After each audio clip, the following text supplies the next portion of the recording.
Secretary Mike Pompeo, such a pleasure to have you on American Thought Leaders. It's great to be with you. Thanks for the invitation to be here and have this great conversation today. So, when you were speaking at the Nixon Library in this speech that kind of capped off the series of four about the approach to China, you mentioned that Chinese dissidents had been warning for decades about the nature of the Chinese Communist Party, but were largely ignored. And you've changed this to some extent. You've welcomed a range of dissidents to basically speak with you and learn about these things. And on International Human Rights Day, you actually sanctioned a Chinese official for gross human rights violations against Falun Gong practitioners, which actually marks the first in 21 years of persecution of this group in China. We actually wrote an editorial about it. We've been covering this issue extensively. So why do you think it took so long? Goodness, that's a complicated question. You go back all the way to Tiananmen Square. We've known the nature of this regime.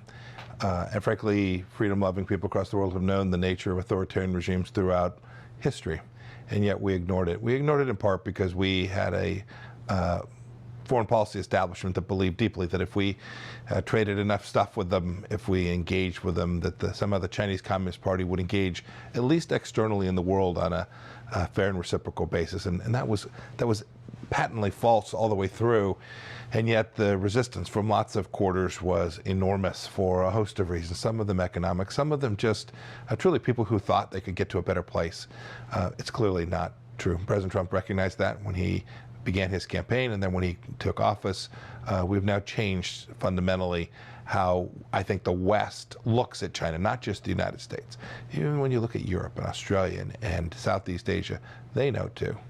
They know that the Chinese Communist Party is up to no good. And so while these dissidents were ringing the bell and telling us of these problems, we looked past them. We had other challenges. We were involved in a very serious counterterrorism campaign, appropriately so, and we took our eye off this enormous threat. And now it's now upon us. It's now inside the gates. The Chinese Communist Party is here in America, and the Trump administration has begun in every dimension to turn the ship in the right direction to get America to once again do the right thing and protect itself from this communist threat in China.